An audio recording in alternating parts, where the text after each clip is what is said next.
75 வயது ஆகிவிட்டால் அரசியலிலிருந்து ஓய்வு பெற வேண்டும் என்று பாஜகவில் எந்த விதியும் இல்லை என கெஜ்ரிவாலுக்கு அமித்ஷா பதிலடி கொடுத்துள்ளார். பாஜகவில் 75 வயதானால் ஓய்வு என சொல்லி மூத்த தலைவர்களை ஓரம் கட்டிய மோடி செப்டம்பர் மாதத்தோடு பதவி விலக வேண்டியதிருக்கும் என கெஜ்ரிவால் கூறியிருந்தார். இதற்கு ஹைதராபாத்தில் பதிலடி கொடுத்த அமித்ஷா 75 வயது ஆகிவிட்டால் அரசியலிலிருந்து ஓய்வு என்று எந்த விதியும் பாஜகவில் இல்லை என்றார். பிரதமர் மோடி 3வது முறையும் முழுமையாக ஆட்சி செய்வார் எனவும் அவர் தொடர்ந்து இந்தியாவை வழிநடத்துவார் என்றும் அமித்ஷா கூறினார்.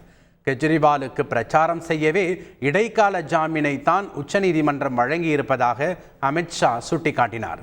கைது செய்தது தவறு என கெஜ்ரிவால் மன்றாடியும் உச்சநீதிமன்றம் ஏற்கவில்லை என குறிப்பிட்ட அமித்ஷா ஜூன் 2ஆம் தேதி கெஜ்ரிவால் மீண்டும் சரணடைய வேண்டும் என்றார்.